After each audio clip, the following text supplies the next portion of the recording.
नमस्कार विद्यार्थियों। आज हम पदार्थ की एक अवस्था कोलाइडल स्टेट के बारे में कुछ चर्चा करेंगे। पदार्थ की तीन अवस्थाएं होती हैं, ठोस, द्रव और गैस।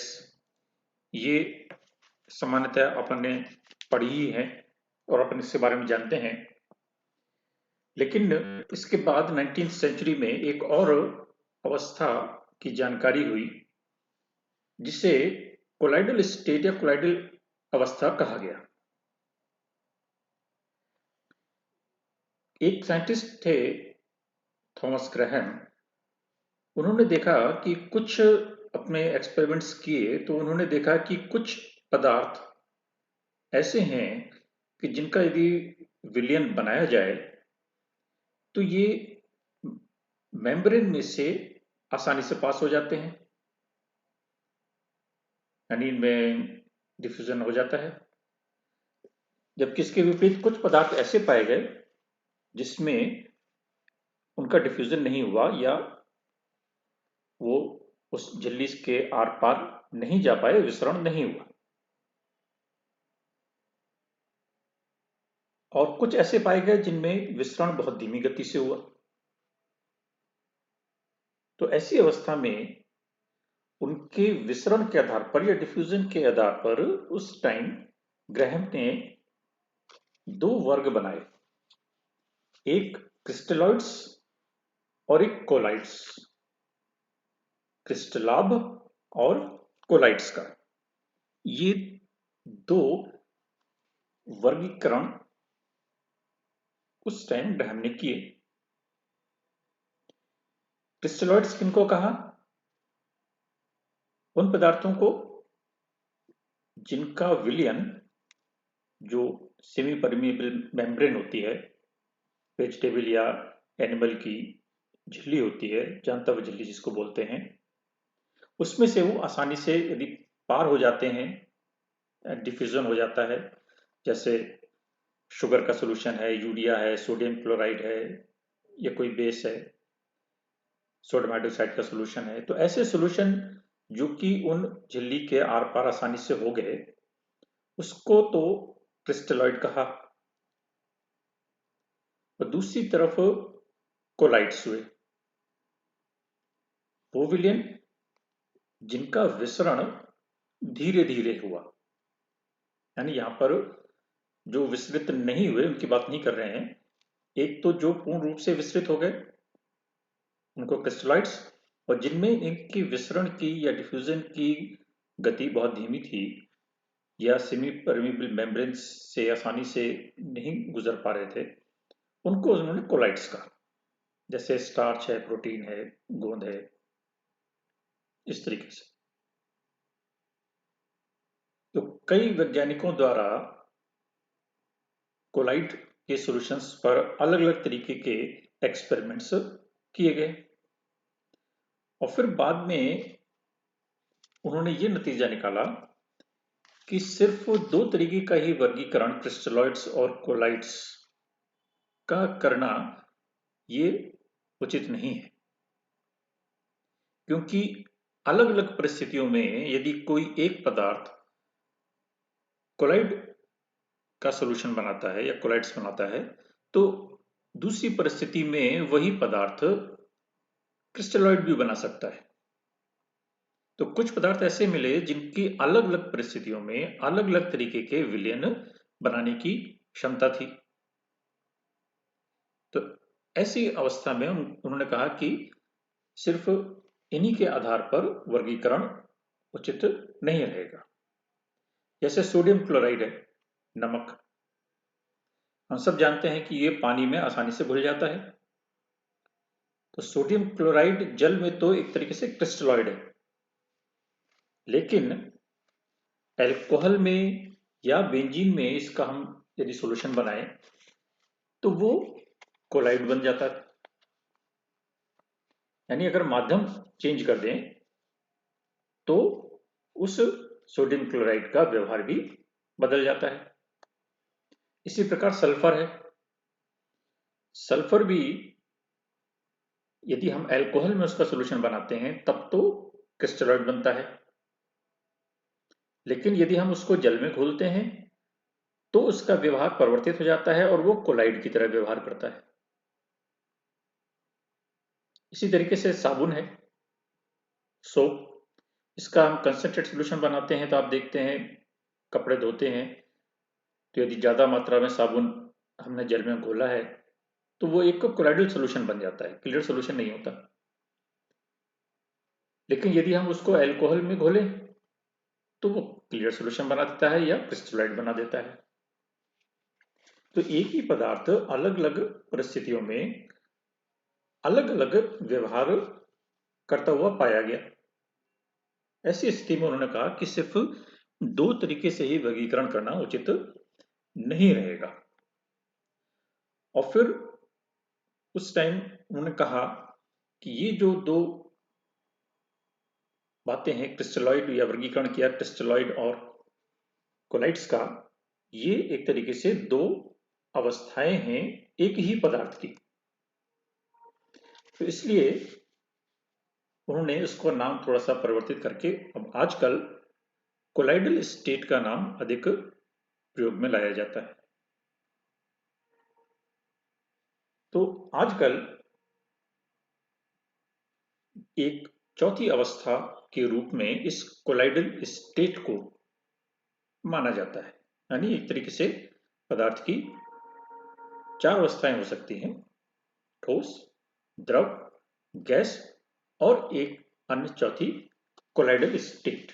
तो ये चौथी स्टेट इसको माना गया, प्रावस्था ना मान के इसको अवस्था माना गया। और फिर इसके बाद पार्टिकल्स के साइज के आधार पर इनका वर्गीकरण किया गया। सामान्यतः हम जानते हैं कि कोई भी विलयन बनाते हैं तो उसमें दो चीजें हम लेते हैं, एक तो विलेय और एक विलायक। जो अधिक मात्रा में होता है उसको विलायक कहते हैं और जो कम मात्रा में होता है उसको हम विलेय कह देते हैं।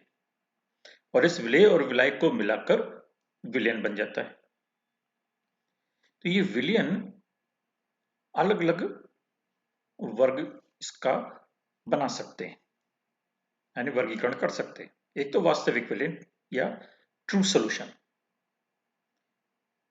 वो विलयन जिसमें कि पदार्थ के कण का आकार बहुत सूक्ष्म है और वो माध्यम में यानी विलायक में या माध्यम में आसानी से खुल जाता है और एक क्लियर सॉल्यूशन या होमोजेनियस सॉल्यूशन देता है, जिससे क्रिस्टलाब या क्रिस्टलॉइड कहा गया। तो ऐसी अवस्था में जो विलायक के कण हैं उनके बीच के मध्य के स्थान पर विलेय के कण समा जाते हैं और एक क्लियर सॉल्यूशन हमको मिल जाता है। तो उसको तो हम कहते हैं ट्रू सॉल्यूशन या वास्तविक विलयन। एक कैटेगरी हो सकती है भारी निलंबन या सस्पेंशन, जिसमें कणों का आकार अधिक है, ग्रेटर देन 200 एंगस्ट्रॉम है।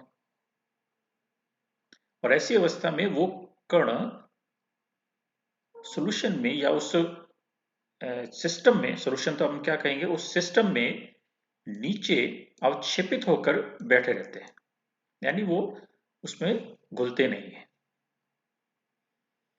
कई बार एक्सपेरिमेंट पे आप करेंगे तो किसी ट्रू सॉल्यूशन में से हम अवक्षेपन के रूप में या प्रेसिपिटेशन के रूप में किसी पदार्थ को अलग करेंगे, तो वो जो हमारी प्रेसिपिटेशन की टेक्निक है उसमें हम कणों का साइज, एक तो पदार्थ का कॉम्बिनेशन बदल देते हैं यानी उनके आयंस बदल देते हैं। जैसे सिल्वर क्लोराइड, सिल्वर नाइट्रेट का सोल्यूशन है, क्लियर सोल्यूशन होता है सिल्वर नाइट्रेट का जल में, लेकिन इसमें यदि हम बेरियम क्लोराइड का सोल्यूशन मिला दें, बेरियम क्लोराइड भी क्लियर सोल्यूशन है, ट्रू सोल्यूशन है, लेकिन यदि हम इन दोनों को मिक्स कर दें तो एक तरफ सिल्वर आयन और एक तरफ क्लोराइड आयन, सिल्वर नाइट्रेट में से सिल्वर और बेरियम क्लोराइड में से क्लोराइड, ये आयन आपस में मिलकर सिल्वर क्लोराइड का आयन बना देते हैं। या कॉम्बिनेशन बना देते हैं, और सिल्वर क्लोराइड का आकार अधिक होने के कारण वो अवक्षेपित हो जाता है।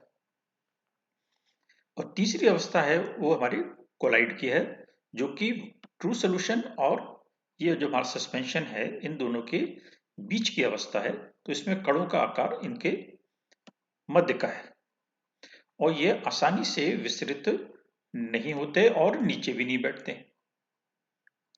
ठीक है, प्रेसिपिटेशन भी नहीं होगा और सॉल्यूशन भी क्लियर नहीं होगा। तो इसलिए इसमें कणों का आकार सस्पेंशन और ट्रू सॉल्यूशन के कणों के आकार के मध्य होता है और पारगम्य झिल्ली से भी ये आसानी से नहीं गुजरते और विषमांगी होते हैं या हिट्रोजीनियस अवस्था में होते हैं। और जैसे अभी डिस्कस किया कि अलग अलग परिस्थितियों में हम किसी एक ही पदार्थ के क्लियर सॉल्यूशन या ट्रू सॉल्यूशन या कोलाइडल सॉल्यूशन बना सकते हैं। तो कोलाइडल सिस्टम में मुख्य रूप से तो दो घटक हैं, यहाँ तीन है, तीसरी की भी अभी बात करेंगे। मुख्य रूप से तो दो घटक हैं, एक परिक्षिप्त अवस्था यानी डिस्पर्स्ड फेज या विसरित अवस्था कह सकते हैं। ये डिसकंटिन्यूस होता है, यानी ये एक तरीके से जैसे हम सॉल्यूशन में विलेय और विलायक मान के चलते हैं, तो ये एक तरीके से विलेय मान के चलिए। तो ये परिक्षिप्त अवस्था शब्द यहाँ पर इस्तेमाल करते हैं या प्रयोग में लाते हैं, डिस्पर्स्ड फेज। तो इसमें ये जो हमारे कण होते हैं इन्हें हम कोलाइडल पार्टिकल या कोलाइडल कण कहते हैं और वो विलायक जो कि माध्यम है उसमें विसरित रहते हैं। तो यहां पर हम विलेय को परिक्षिप्त अवस्था शब्द देंगे और विलायक के रूप में जो पदार्थ यूज किया जाता है उसको हम परिक्षेपण माध्यम कहेंगे या वितरण माध्यम कहेंगे, जिसमें परिक्षिप्त अवस्था उपस्थित है। ठीक है, ये हमारे डिस्पर्सन मीडियम हो गया। तो एक तो मीडियम हो गया और एक फेज हो गया। तो परिक्षेपण माध्यम और परिक्षिप्त अवस्था, ये दो चीजें हमारे पास आ गई। यानी सॉल्यूशन में, ट्रू सॉल्यूशन में जहां पर हम विलेय और विलायक शब्द का प्रयोग करते हैं, वहां पर कोलाइडल सॉल्यूशन में हम परिक्षिप्त अवस्था और परिक्षेपण माध्यम शब्द का प्रयोग करेंगे। तो इसमें जो परिक्षिप्त अवस्था माध्यम में उपस्थित रहती है विलेय के रूप में, तो इसके कण कंटिन्यूस होते हैं और ये आपस में जुड़े भी रहते हैं। तो मुख्य रूप से तो दो इसके घटक या कंपोनेंट्स हम कह सकते हैं किसी कोलाइडल सिस्टम के, लेकिन एक तीसरा और होता है जिसे हम कहते हैं स्टेबलाइजिंग एजेंट या स्थायी कारक। किसी कोलाइडल सिस्टम को स्टेबिलिटी देने के लिए, उसमें स्थायित्व प्रदान करने के लिए कुछ अन्य यौगिक उसमें मिलाए जाते हैं। उनका कार्य है कि जो कोलाइडल के पार्टिकल्स हैं उनको अलग अलग रखे, उनको मिलकर एक बड़ा पार्टिकल ना बनने दे, क्योंकि यदि साइज बड़ा हो जाएगा तो वो प्रेसिपिटेशन के रूप में नीचे बैठ जाएंगे। तो वो कई बार हम एक स्थायी कोलाइडल सिस्टम बनाने के लिए हम एक तीसरा कंपोनेंट स्टेबलाइजिंग एजेंट का उसमें और ऐड करते हैं।